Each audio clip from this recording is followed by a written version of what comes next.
Welcome back, or welcome if you're just joining us. This is the France 24 debate. We've seen an emotional day for Israelis and Palestinians. The Israeli soldier, Gilad Shalit, now 24 years old, who was freed after 5.5 years in captivity in Gaza. 477 Palestinians, the first in a batch of more than 1,000 to be freed from Israeli jails, also leaving prison there. And with us to talk about it, Pierre-François Weil, attorney here in France for the family of Gilad Shalit. Welcome back, and welcome back to Gil Mahaley, a columnist for Israeli daily newspaper Yediot Aharonot. Abdelbari Atwan, managing editor of London-based Arabic language daily Al-Quds Al-Arabi, and we can say welcome to Sabri Saidam, political advisor to the Palestinian president Mahmoud Abbas. He joins us from Ramallah. Apologies, Sabri, for the technical issues we had in part one there. And I just want to get your reaction and tell us a little bit if you think that this was a good deal. Well, I think the joy of Palestinians today is tremendous. The mood is that of reconciliation, and the mood is for pressing ahead with the bigger issue, which is ending the occupation. So I think today is a turning point. It is an important turning point in which we saw a representation of all Palestinians at the Muqata'a, at the presidential compound in Ramallah, representatives of Hamas, representatives of Fatah, representatives of all Palestinian factions that joined hand today for the purpose of celebrating the release of our prisoners, of our fellow brothers, the prisoners in Israel, and a big reminder that there's still 5,000 other prisoners awaiting freedom. So maybe it's a big call for Israel also to work harder on ending the occupation, and a call for the international community to understand and believe in the anguish of the Palestinian people and push ahead for a UN recognition and a serious address for the pending application now sitting on the table of the Security Council. But does the Palestinian Authority feel kind of like the odd man out since the swap was between Hamas and Israel? I would have agreed that this was the case if the move was not coordinated. It was well coordinated, and that was facilitated by a call from Khalid Mash'al and Ismail Haniyeh made to Abu Mazen in order to explain the details. The celebration that took part today in the Muqata'a was a manifestation of Palestinian coordination, Palestinian coordination, and a consolidation of the message of not working towards scoring points, but rather towards using the prisoners, as I call them, as an ambassadors, as I call them, for achieving unity and for ending this Palestinian rift that has been analogous in its shape and its form to the Palestinian catastrophe of 1948. Abdelbari Atwan, is this a good deal for Hamas? Oh, yes, definitely. It is a good deal. Hamas was actually in the shade for the last, say, a year or so. This deal actually, made Hamas under the spotlights. It was sidelined, especially after the courageous speech of Mahmoud Abbas in the United Nations. He gained a lot of support among the Palestinians. Hamas felt it was let down. There is no consultation between Hamas and Mahmoud Abbas before he went to United Nations to gain the recognition for a full membership of the independent Palestinian state. So now Hamas actually back in the headlines, and they are actually recognized as a force among the Palestinians. They are recognized by Israel itself. So for Israel to strike a deal with its arch enemy, I think this is a turning point here. Hamas people are celebrating this victory. Now here they are, Khalid Mash'al in Cairo, Ismail Haniyeh receiving those released prisoners, and it is actually a victory for Hamas, and they have 1,000 people. It is the biggest deal in Palestinian exchange history. One man for 1,027 prisoners. What they can aim for that, I think it is a big deal. It is a turning point. It proved that they know how to negotiate. They know how to stay fast. They know how to play their cards very well. And this is a shrewd tactical moves by them. All right, one Israeli soldier for 1,027 Palestinians. Our own Douglas Herbert described it as asymmetric arithmetic. The Israeli Prime Minister put it this way. Let's take a listen to Benjamin Netanyahu.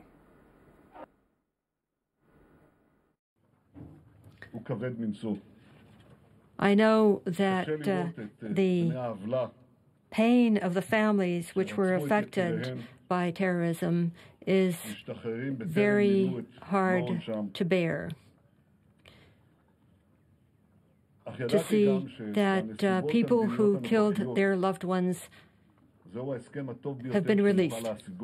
But given the present circumstances, this was the best possible agreement that could be achieved. Now, of course, Netanyahu can speak knowing he's got public opinion squarely behind him.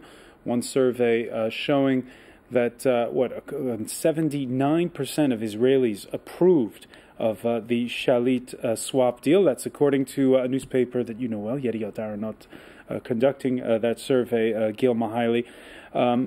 Also, the overall tone is interesting. It was sometimes strikingly similar this Tuesday in both Israel and Gaza, as our own Gallagher Fenwick found out when he spoke to residents of the Egyptian border town of Rafah. Do you know who truly appreciates this deal? People like me who have family in Israeli prisons. The other just say, no, it's not good, whatever. Gil Mihaly, did you get a sense at any point this Tuesday that, well, this sort of fatigue of... because let's look at what's happened since Gilad Shalit was captured. That sparked one war. And then there was the invasion of... the attack on Gaza in 2008, 2009. Are people on all sides sick of it? Well, I hope so.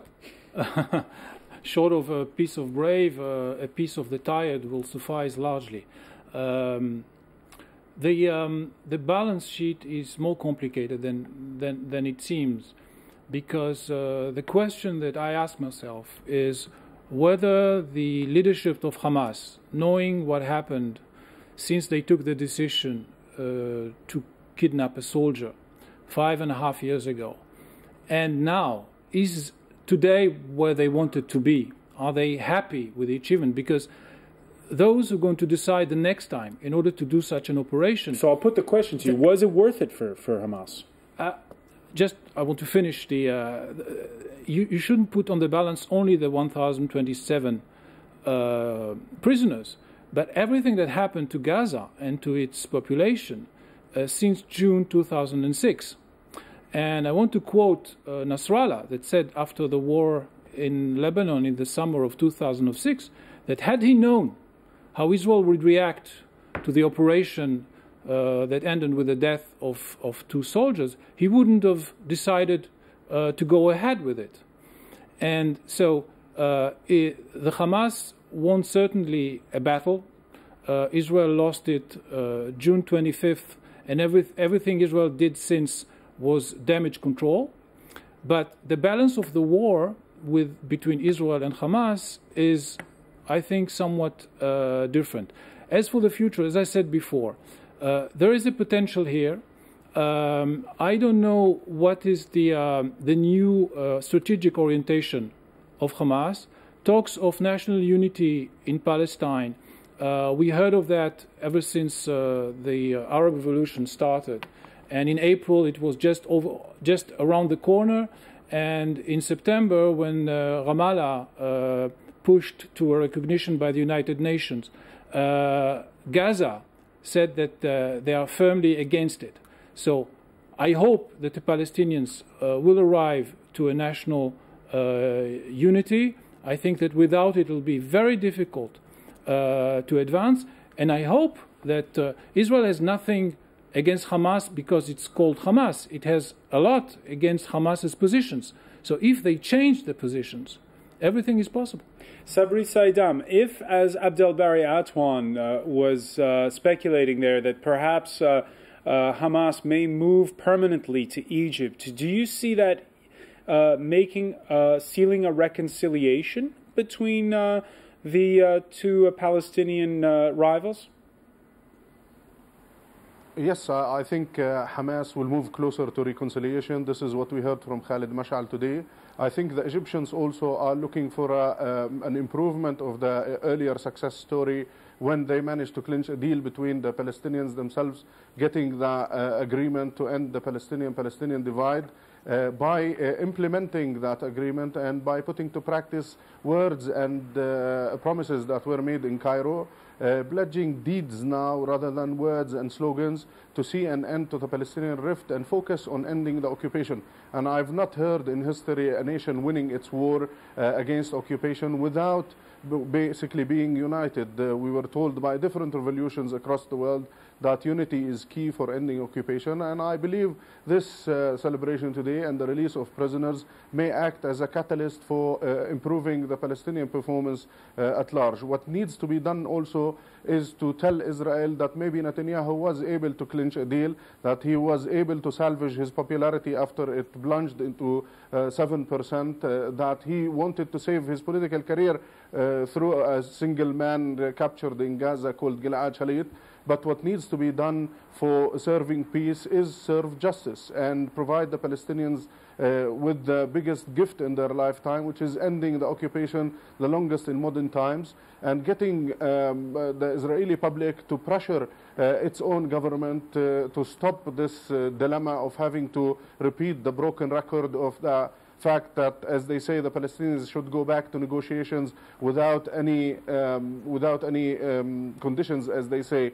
And the big deal is to see an end to occupation, a recognition of the 1967 borders. Saidam, let me interrupt you on that point.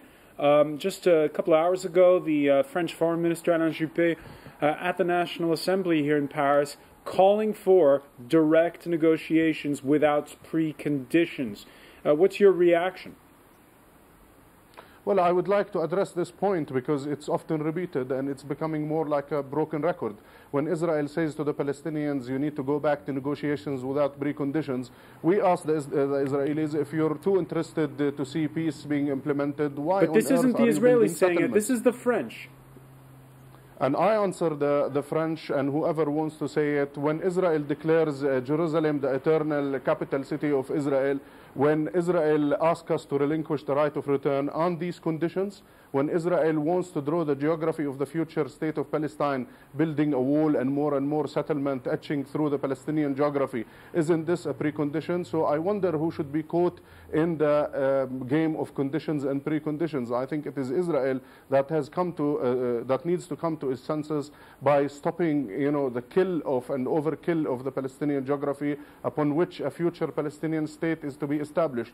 You cannot kill people, you cannot push them to their limit and then ask them to receive you with roses. The Palestinians apply the basic laws of physics. Every action has an equal and opposite reaction.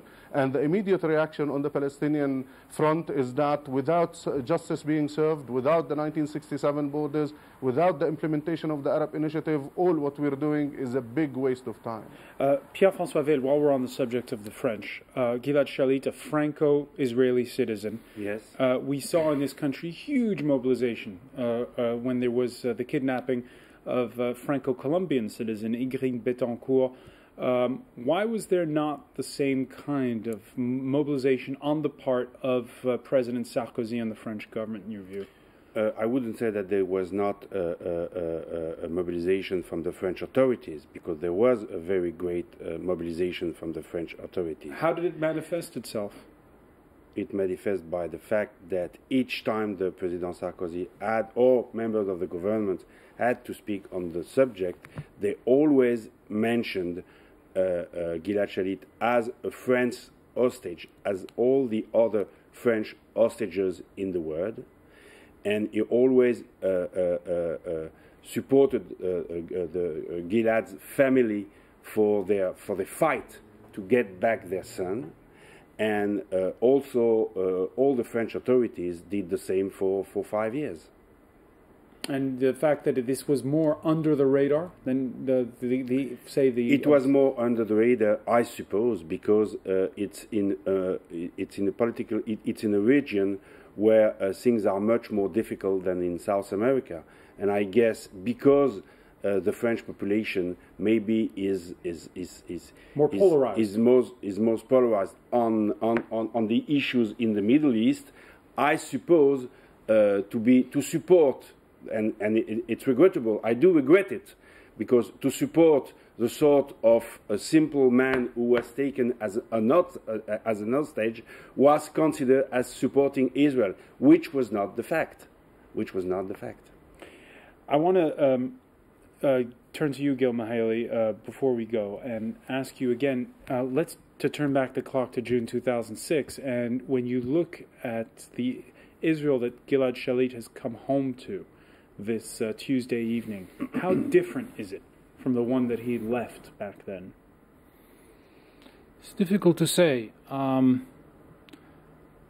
think that the question I ask myself is how different the Palestinian prisoners or ex-prisoners find Gaza and Ramallah and the other cities of the West Bank after 10, 15, 20 or 30 years.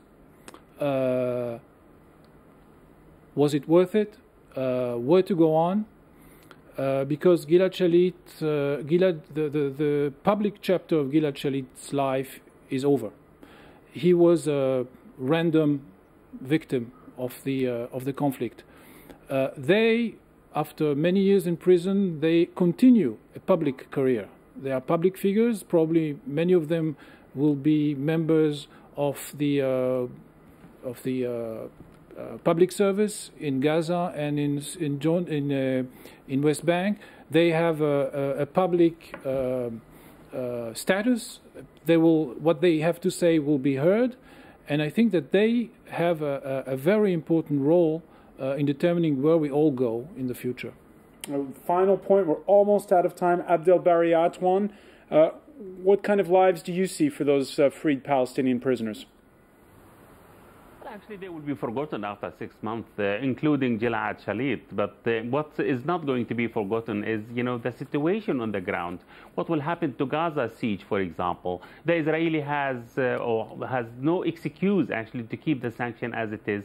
And also, the peace process is completely dead. Are they going to ignite this? To ignite the peace process again? I was really impressed by Gilad Shalit's statement when he said he will work for the release of the Palestinian prisoners and also for the peace process to continue and to have peace between the two people. This is a message of peace from him. I hope the Israeli government will listen to him. All right. Now, Abdel Bari Atwan, I want to thank you. I want to thank Sabri Saidam for joining us from Ramallah.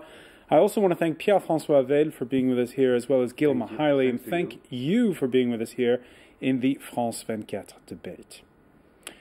Stay with us. Coming up next, it's time for business. That's presented by Marcus Carlson.